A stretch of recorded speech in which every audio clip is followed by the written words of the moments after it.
வணக்கம். பாலம்பர். மத்திய அமைச்சர் ஒரு மாநில அரசை பார்த்து மிகவும் திமிரா மும்மொழி கொள்கை திட்டத்துல PMC திட்டத்துல வந்துகிட்டு கையெழுத்து போடலைன்னா உனக்கு மாநிலத்துக்குரிய கல்வி நிதியை தரமாட்டேன்னு திமிர் தண்டமா பேசிட்டு இருக்கான்.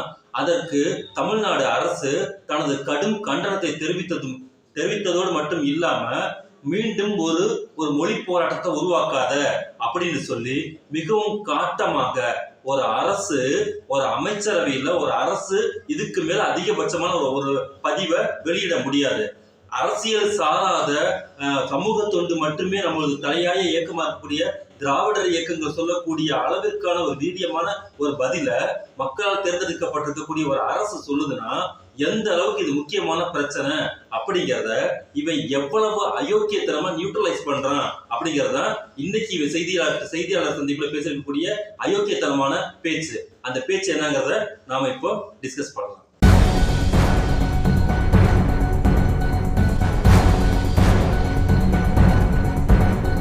செய்தியாளர் கேள்வி கேட்கிறாங்க, இந்த மாதிரி PMC திட்டத்துல நீ சேரல, அதனால உனக்குரிய ஃபண்டை நான் கொடுக்க மாட்டேன் அப்படின்னு சொல்லும்போது இவன் தமிழ்நாட்டுல தானே ஒரு அரசியல் கட்சி வச்சு நடத்திட்டு இருக்கான். அதுவும் நாம் தமிழர் கட்சி அப்படின்னு சொல்லிட்டு நாம் தமிழர், அந்த தமிழருக்கு இவன் சொல்லக்கூடிய அர்த்தம் தான் என்னன்னு நமக்கு தெரியல.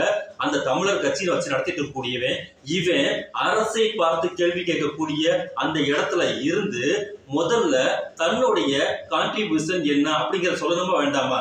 சரி, ஓகே, அரசு இந்த மாதிரி நிலைப்பாட்டை எடுத்திருக்கிறது, கடுமையான கண்டனங்களை தெரிவித்திருக்கிறது, மேற்கொண்டு இவ்வளவு விஷயங்களை அரசு செய்யணும் அப்படின்னு சொல்றது தானே ஒரு முக்கியமான ஒரு ஆரோக்கியமான ஒரு கருத்தா இருக்க முடியும். அதுக்கு இவன் சொல்லக்கூடிய பதில் என்னன்னு கேட்டீங்கன்னா, இங்க இருக்கக்கூடிய அமைச்சரவைக்கு வந்துகிட்டு எதிர்த்து பேசுறதுக்கு துப்பு இல்ல, வரியே கொடுக்க மாட்டேன் அப்படின்னு சொல்றானா இது எவ்வளவு பெரிய கேடுகட்ட அயோக்கியத்தனம், கடைந்தெடுத்த முட்டாள்தனம் அப்படிங்கறது உங்க எல்லாத்துக்குமே தெரியும். இவன் என்ன சொல்றான்னு கேட்டீங்கன்னா, கொம்பு சீவி விடக்கூடிய வேலையை செஞ்சுட்டு இருக்கான். திராவிட நாடு அண்ணா அவர்கள் பார்லிமெண்ட்ல என்ன ஏற்கனவே பேசினார்னு கேட்டீங்கன்னா, திராவிட நாடு இந்தியாவின் ஒன்றியத்தில் நாம் இணைந்திருப்பதற்கு மிக பரவலான காரணம் இந்த இந்திய நாடுங்கிறது ஒரு ஒன்றியமாக இருக்கின்றது. மத்தியில் கூட்டாட்சி, மாநிலத்தில் சுயாட்சி, இதுதான் அண்ணாவுடைய கோட்பாடு. அந்த கோட்பாடின் அடிப்படையில இன்றைக்கு இந்திய ஒன்றியத்தில் தமிழ்நாடு இணைந்திருப்பதற்கான தேவை இருக்கின்ற காரணத்தினால் நாங்க இணைகின்றோம். ஆனால் இதுல இருந்து நீங்க ஏதாவது ஏட்டிக்கு பூட்டியா ஏதாவது விஷயங்களை பண்ணீங்கன்னா அந்த தனி திராவிட நாடு கோரிக்கை இன்னும் பெண்டிங்ல தான் இருக்குன்னு அன்னைக்கு அண்ணா அவர்கள் பதிவு செய்திருந்தார்கள். கிட்டத்தட்ட அரை நூற்றாண்டுகளுக்கு முன்னாலே. இந்த கேடுகட்ட அயோக்கியம் என்ன சொல்றான், இன்னைக்கு நான் வரி கொடுக்க மாட்டேன்னு சொன்னா, இந்த வரி கொடுக்க மாட்டேன்னு சொல்லிடுவதற்கு பின்னால் இருக்கக்கூடிய விஷயம் என்ன, தனித்தனி தமிழ்நாடு கோரிக்கையை நீ முன் வச்சு போராட்டம் பண்ணு அப்படின்னு சொல்லி மத்திய அரசுக்கும் மாநில அரசுக்கும் இருக்கக்கூடிய உறவை முழுமையாக துண்டிப்பதுடன் இந்த கவர்மெண்ட்டை எப்படி மணிப்பூர்ல ஜனாதிபதி கவர்மெண்ட்டை கொண்டு ஆட்சியை வச்சு தேர்ந்தெடுக்கப்பட்டிருக்கக்கூடிய மக்களுடைய ஆட்சி இருக்கும் போதே அதை கலைச்சு விட்டுட்டு ஜனாதிபதி ஆட்சியை கொண்டு பொம்மை ஆட்சியை கொண்டு வைக்கிறாங்களோ அதே போல இங்க தேர்ந்தெடுக்கப்பட்டிருக்கக்கூடிய அரசை கவிழ்த்து விட்டு அழித்து விட்டு இங்க வந்துகிட்டு ஜனாதிபதி ஆட்சியை வைப்பதற்கான அஜெண்டாவா தான் இப்ப பேசிருக்கக்கூடிய பேச்சா இருக்கு. ஏன் இவ்வளவு வழக்கம் நான் பேசுறான்ல, இவன் இந்த வார்த்தை சொல்லலாம்ல, இங்க வந்துட்டு இனிமேல் எனது நாடு தனித்தமிழ்நாடு கோரிக்கை தான் நான் முன்வைக்க போறேன், அங்க உட்கார்ந்துகிட்டு ஈழத்தை வாங்கி தர போறேன்னு சொல்லக்கூடிய பெரிய கூந்தல் தமிழ்நாட்டுக்கு ஒரு பிரச்சனை இருக்கு. இவன் தான் தமிழ் படி சொல்லிட்டு இருக்கிறான். ஆனா இவன் இங்கிலீஷுக்கு படிக்கிறதுக்கு வேற மொழியை படிக்கிறதுக்கான வேலையை தனியா செய்வான், அது வேற விஷயம். ஆனா பேச்சுக்காவது இவன் தமிழ் படின்னு சொல்லும் போது, தமிழ் படித்த ஒரு காரணத்தினால் உனக்கு பணம் கிடையாது, கூட சேர்ந்து இந்தியை படின்னு சொல்லக்கூடிய ஒருத்தனை ஒரு கிஞ்சிட்டுக்குமாக கேள்வி கேட்கக்கூடிய ஒரு அடிப்படை முகாந்திரமும் ஒரு உரிமையும் ஒரு யோக்கியதையும் இவனுக்கு முதல்ல இருக்கா? சரி, நாம் தமிழர் நாளையில இருந்து ஒரு மிகப்பெரிய போராட்டத்தை கையெடுக்க போகுது. எனக்கு தான் 20 லட்சம் வாக்குகளுக்கு 40 லட்சம் பேர் இருக்கிறாங்க, எனக்கு ஆதரவு தெரிவிக்கிறாங்க அப்படி இப்படி சொல்லிட்டு இருக்காங்க. அந்த 40 லட்சம் பேரை நாளையிலிருந்து ஒன்று திரட்டு.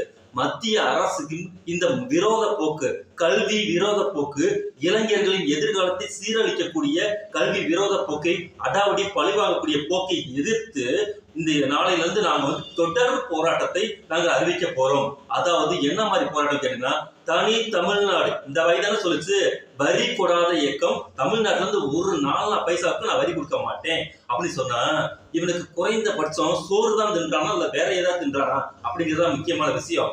ஒரு விஷயத்துக்கு நான் வரி கொடுக்க மாட்டேன்னு சொன்னா அப்ப வரி கொடுக்கலைன்னா நீ இங்க என்னத்தை கன்சியூம் பண்ண போற?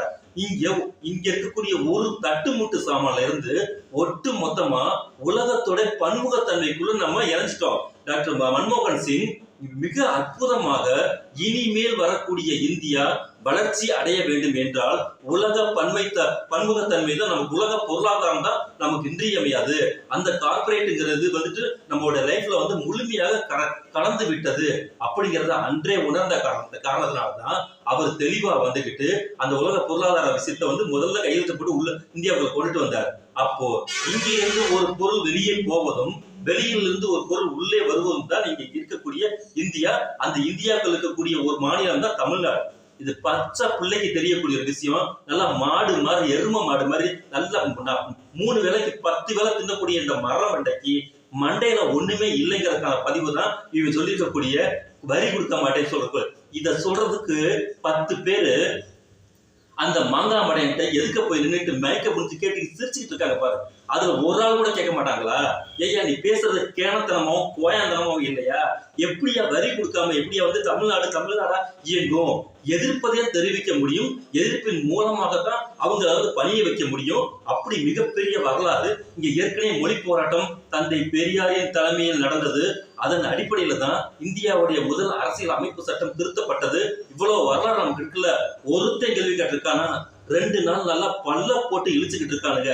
வெக்கமும் மானமும் ரோசமும் சூடும் சொரணையும் அற்றுப்போன இந்த சீதா வந்து பக்கத்துல வந்து உட்கார்ந்துக்கிட்டு அது குடிய மொத்தமா கெடுத்து ஒட்டு மொத்தமா அதோடைய கஜானாஃபுல காலி பண்ணி நடு தெருவுல நிக்க வைக்கக்கூடிய சூழ்நிலையை உருவாக்கி விட்டு அதை முன்னாடியில உட்கார வச்சுட்டு பல்ல போட்டு இழிச்சுக்கிட்டு இருக்காங்க.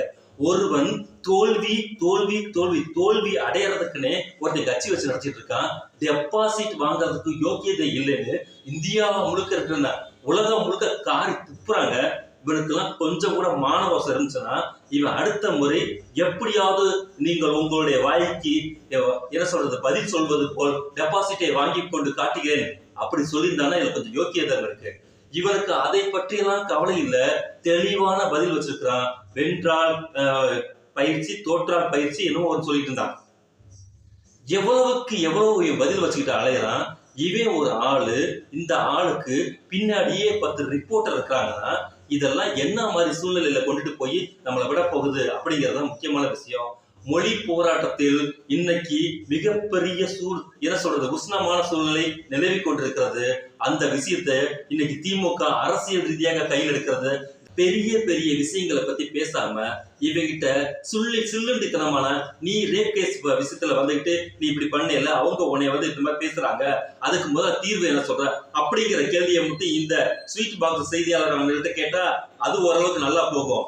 இந்த மொழி போராட்டம், இந்த ஃபண்டு கொடுக்கக்கூடிய விஷயம் இதெல்லாம் தயவு செய்து அவன்கிட்ட கேட்டு அரசியல் மேதை மாதிரி அவனை ஆக்கி இங்க இருக்கக்கூடிய விஷயத்த கோமாளித்தனமா மாத்திர வேணாங்கிறதான் நம்மளுடைய தாழ்மையான வேண்டுகோள். ஆரம்பிக்கலாம்.